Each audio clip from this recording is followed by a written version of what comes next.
రోజులో ఎక్కువ సార్లు తింటే మంచిదా? లేకపోతే తక్కువ సార్లు తింటే మంచిదా? ఇది నిజానికి కొన్ని దశాబ్దాలుగా వచ్చిన ప్రచారం ఏంటంటే రోజులో కొంచెం కొంచెం చొప్పున అనేక సార్లు దాన్ని విభజించి మీల్ని విభజించి ఎన్ని ఎక్కువ సార్లు తీసుకుంటే అంత మంచిదనే ఒక సిద్ధాంతం ప్రజల్లో విపరీతంగా వెళ్ళిపోయింది. ఇవి వెళ్ళటానికి కారణం ఏంటంటే ఈ మన దిక్కుమాలిన డయాబెటిక్, మళ్ళీ కేవలం డయాబెటిక్, మళ్ళీ మిగతా చుట్టమాకండి, డయాబెటిక్ చేస్తూనే నీచమైన ప్రోటోకాల్. ఏంటి అసలు ఎక్కువ సార్లు తింటం ఏంటి, తక్కువ సార్లు తింటం ఏంటి, ఏది లాభం? ఒక కారు ఉందనుకోండి, ఫర్ ఎగ్జాంపుల్ ఒక కారు బైకో సంథింగ్ ఉంది. మనం పొద్దున్నే ఆఫీస్కి ఇంటి దగ్గర నుంచి బయలుదేరి వస్తాం, ఆఫీస్లో పెడతాం, రాత్రి 10 దాకా కారు అక్కడ పెడతాం, తీసుకెళ్ళి మళ్ళీ రాత్రి 10కి ఒకసారి మళ్ళీ ఇంటికి వెళ్తాం. ఇలా చాలా తక్కువ సార్లు వాడతాం. ఆ కారు బాగుంటుందా? గంటకి బయట తీస్తాం బండిని, ప్రతి గంటకి ఆపటం పెట్టడం తిరిగే బండి ఏ తొందరగా పాడవుతుంది. అలానే గుర్తుపెట్టుకోండి, మన శరీరంలో ఎప్పుడైనా సరే ఒక గ్యాప్ ఇచ్చి తినటం అనేది అద్భుతమైన ఆరోగ్యాన్ని ఇస్తుంది. ఏంటంటే నువ్వు తెలుదంచుకొని తిను, నీ సెల్ పరిధి మేరకు కొంచెం ఎక్కువగానో తక్కువగానో తిను. తిన్న తర్వాత ఏం చేయాలంటే పెద్ద గ్యాప్ ఇవ్వాలి. ఎందుకని ఈ జీర్ణ వ్యవస్థలో ఈ ప్రాసెస్లు మొత్తం కంప్లీట్ అయ్యి ఆ చిన్న పేగులు కూడా కంప్లీట్ క్లీన్ అయ్యి మొత్తం క్లీన్గా చేసుకుని మళ్ళీ తిరిగి రెడీగా ఉండి గ్రెలిన్ అనే హార్మోన్ రిలీజ్ అయ్యి మళ్ళీ మనకు ఆకలి అని పిలవటానికి కనీసం 6 గంటలు టైం పడుతుంది. ఇంతకుముందేగా మనం సెల్ పరిధి దాటి ఎక్కువ తిన్నాం, ఇదంతా క్లీన్ చేసుకుని ఇదంతా వెళ్ళాలంటే టైం పడుతుంది కదా. నువ్వు అసలు అదే ప్రాసెస్ అవ్వకముందే, దాన్ని కంప్లీట్ వెళ్ళకముందు, అదంతా రెడీ అన్నీ అవ్వకముందే నువ్వు మళ్ళీ వెనక మనం ఇంకో మేత పడేస్తే ఏమవుతుంది? ఇంజిన్ ఓవర్లోడ్, విపరీతమైన ఓవర్లోడ్ పడదా? అది ఉదాహరణకి లోడ్ కూడా మనం చాలా ఎక్కువ తీసుకుంటున్నాం. ఉదాహరణకు ఒక టీవీఎస్ 50 ఉంది, ఉదాహరణకి ఒక 100 కిలోలు బస్తా వేసుకెళ్ళగలుగుతాం అనుకోండి. 100 కిలోలు బస్తా వేసుకెళ్ళాలని చోట 200 కిలోలు వేస్తే ఏమవుతుంది? ఎంతకాలం వస్తుందా బండి? ఇక్కడ చిన్న లోపం ఏంటంటే తక్కువ తింటున్నాం కదా అని మీరు అనొచ్చు. ఫర్ ఎగ్జాంపుల్ గుర్తుపెట్టుకోండి, ఒక రైస్ మిల్ ఉంది. రైస్ మిల్లులో మీరు ఒక టన్ను ఒడ్డు వాడిచ్చారు, మిల్లు అంతా ఆడుతుంది కదా ఇటు సైడ్. సపోజ్ ఒక కిలో గింజలు ఆడిచ్చారు ఇప్పుడు, బునే కిలో గింజలు ఆడతాయి అనమాకండి, మామూలుగా ఉదాహరణ మీకు అర్థం కాడకో చెప్తున్నా. టన్ను ఆడిచ్చిన ప్లేస్ కిలో ఆడిచ్చారనుకోండి, ఇంతకుముందు టన్ను కోసం ఎన్ని మిషన్లు తిరిగినాయో, ఎంత వ్యవస్థ నడిచిందో, ఈ కిలో మీ ఒడ్లను బియ్యం గింజలు మార్చడానికి కూడా అంతే ప్రాసెస్ నడవాలిగా. ఎన్నిసార్లు నడుపుతారు చెప్పండి మిషన్ని? అంటే అంత పెద్దదానికి నడపడానికి, చిన్నదానికి చీటికి మాటికి నడపడానికి ఎంత తేడా వస్తుంది అవన్నీ రెడీ అవ్వటానికి. కాబట్టి మీరు ఎన్ని తక్కువ సార్లు కావాలంటే లోడ్ ఎక్కువ వేసుకోండి, ఎన్ని తక్కువ సార్లు తింటే అంత మంచిది. మరి పాతరంలో తిన్నారా లేదా అంటే, పాతర వాళ్ళు అంత ఎందుకు ఆరోగ్యంగా ఉన్నారు మన తాతలు అంటే, వాళ్ళు ఇంతంత తినేవాళ్ళు, కానీ 3 సార్లు తినేవాళ్ళు. గుర్తుపెట్టుకోండి, మనకులాగా గంట తినటం లేదు. పొద్దున్నే పొలం వెళ్ళే ముందు తెల్లారుజామున చద్దన్నమో లేదా ఫుల్గా ఇంత తిని వెళ్ళిపోయేవాళ్ళు. మళ్ళీ మధ్యాహ్నం 12-1 గంటకి నకనకలాడుతూ ఇంటికి వచ్చేవాళ్ళు. అప్పటిదాకా ఆ కాలంలో నీళ్ళు ఇలా తాగేవాళ్ళు తప్ప మనకులాగా కాఫీలు, టీలు, చెక్కిడాలు, చెకోడీలు ఇట్లాంటి స్నాకింగ్ లేదు వాళ్ళకి. మధ్యాహ్నం వచ్చేవాళ్ళు, శుభ్రంగా తినేవాళ్ళు, రాత్రి దాకా గుడ్డి చాకరీ చేసేవాళ్ళు పొలంలో. సందకాడ చీకటి పడే టైంకి శుభ్రంగా వచ్చి స్నానం చేసి తిని పడుకునేవాళ్ళు, పెందలకాడ పడుకునేవాళ్ళు. వీళ్ళు మనకంటే ఎక్కువ తిని ఉండొచ్చు, కానీ చాలా తక్కువ సార్లు తిన్నారు. నిజానికి ఆరోగ్యకరమైన వ్యవస్థ అంటే తిన్నదంతా అయిపోయి అంతా అరిగిపోయిన తర్వాత ఆకలి నకనకలాడేటప్పుడు తింటే మనిషికి ఏ రోగం రాదు. కానీ ఇప్పుడు ఈ డయాబెటిక్ వాళ్ళకి ఎందుకు అలా తినమంటున్నారు? ప్రపంచంలో ఎవరికి లేని కర్మ డయాబెటిక్ వాడికి ఒకటి ఎందుకుందంటే, మిగిలిన ప్రపంచంలో ఎవడైనా జబ్బు వస్తే మందు వేసుకుంటాడు, మామూలుగా జబ్బు నుంచి తను కాపాడుకోవడం కోసం మందు తీసుకుంటాడు. కానీ డయాబెటిక్ వాడి కర్మ ఏంటంటే, ఆవిడ వేసుకున్న మందు సెట్ ఆఫ్ మందు, ఫిక్స్డ్ మందు ఇస్తారు. ఈ మందులో ఉండే విశేషం ఏంటంటే, ఈ మందు వేసుకున్నాక మీరు ఖాళీగా ఉండడానికి వీల్లేదు, దానికి కంపల్సరీగా గ్లూకోజ్ పెట్టాలి. మందు వేసుకున్న వెంటనే గ్లూకోజ్ పెట్టకపోతే మిమ్మల్ని పడేస్తుంది. ఇప్పుడు మీరు పెళ్ళిళ్ళకి వెళ్ళినప్పుడు చూస్తుంటారు కదా, రే 12 అయిందిరా, డయాబెటిక్ వాళ్ళు ఉన్నారు, షుగర్ వాళ్ళు ఉన్నారు, పడిపోతారా అంటారు. ఎందుకు పడతాడంటే ఆల్రెడీ ఒక మందు వేసుకొచ్చాడు, ఇంకా తినకపోతే పడతాడు. ఏం తినాలి? అలా మందు వేసుకోకపోతే ఏమవుతుందంటే, షుగర్ ఎప్పుడు కూడా గుర్తుపెట్టుకోండి, మీకు 800-900 కూడా ఉంటుంది టైప్ 1 పేషెంట్లో కానీ మామూలులో. కానీ పొరపాటు కూడా 90 మినిమం అనుకుంటే 800-900 ఉండొచ్చు. కానీ ఒక 60 పాయింట్లు తగ్గి 30కి 80% వెళ్ళదు, వెళ్తే చచ్చిపోతాడు. అంటే పైకి వెళ్ళచ్చు కానీ కిందకి వెళ్ళకూడదు.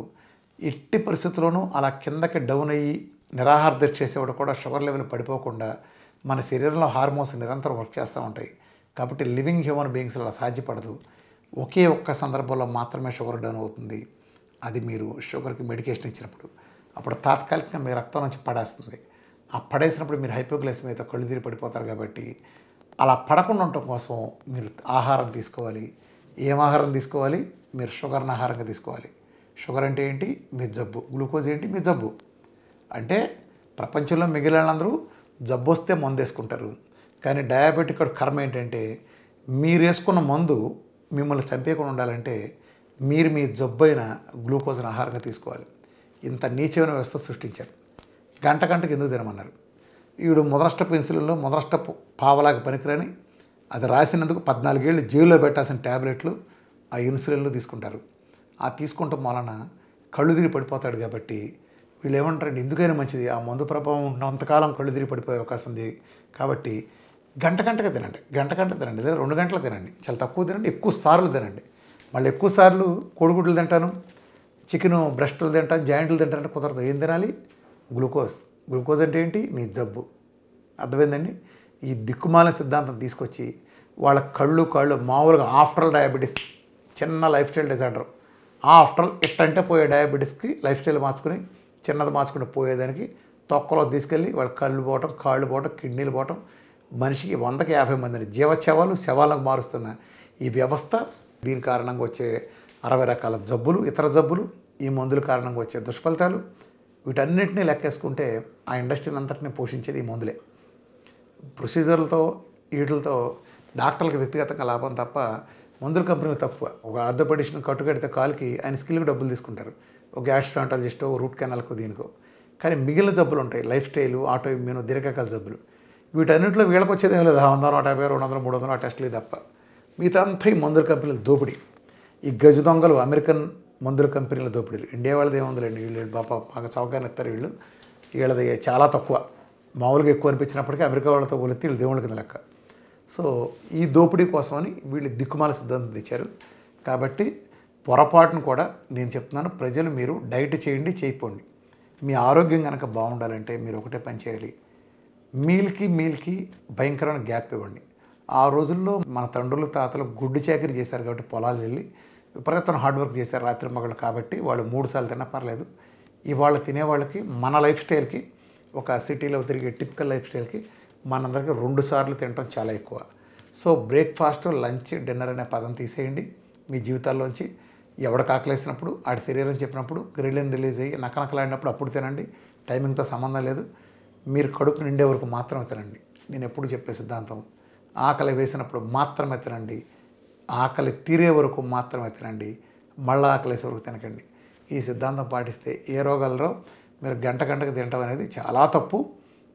సైన్స్ పరంగా అది వ్యతిరేకం. కాబట్టి చీటికి మాటికి మీ ఆర్గాన్స్ మొత్తం పనిచేయాలి కదా. ఇప్పుడు మీరు ఇంత ఇచ్చారు, ఒక పప్పు ఉండ తిన్నారు, ప్యాంక్రాస్లు, ఆల్ఫా సెల్స్, బీటా సెల్స్, తర్వాత బ్లడ్లో వెళ్ళాలి, ఈ చిన్న పేగుల్లో ప్రాసెస్, పెద్ద పేగుల్లో ప్రాసెస్, ఈ బైల్ జ్యూసులు, గాల్ బ్యాడర్లో ఇదంతా అవటం, రక్తం ద్వారా ట్రావెలింగ్, మళ్ళీ ఇన్సులిన్, A to Z అన్నీ సెక్రెట్ కావటం, పెద్ద వ్యవస్థ కదా, జీర్ణ వ్యవస్థ, కిడ్నీలో లివర్కి వెళ్ళటం, ప్రాసెస్ అంతా తిరగాలి కదా 5 గంటల పాటు. మీరు ఇంత తిన్నా అదే ప్రాసెస్ తిరుగుతుంది, ఇంత తిన్నా తిరుగుతుంది. ఒక బస్సు నిండా 100 మంది నిండిన తర్వాత వెళ్ళినా అదే కాస్ట్ అవుతుంది, ఒక్కడిని ఎక్కించుకొని అదే కాస్ట్ అవుతుంది.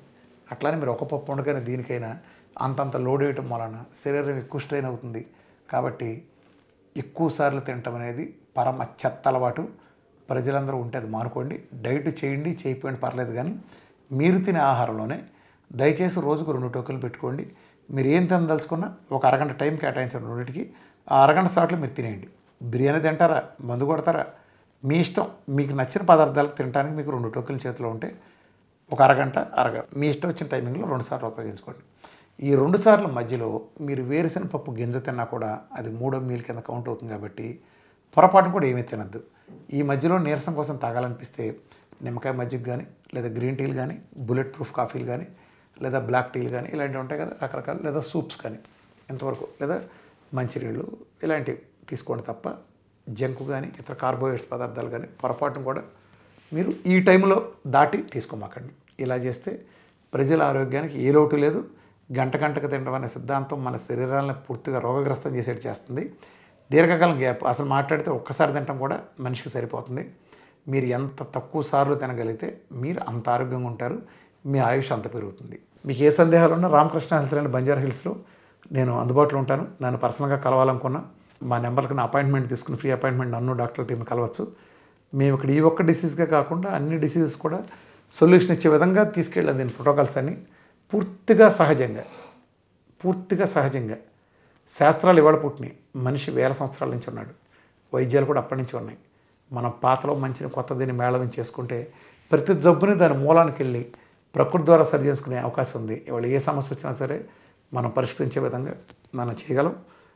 మీరు ఇక్కడ మమ్మల్ని ఎవరైనా సరే అపాయింట్మెంట్ తీసుకుని కలవచ్చు. Thank you very much.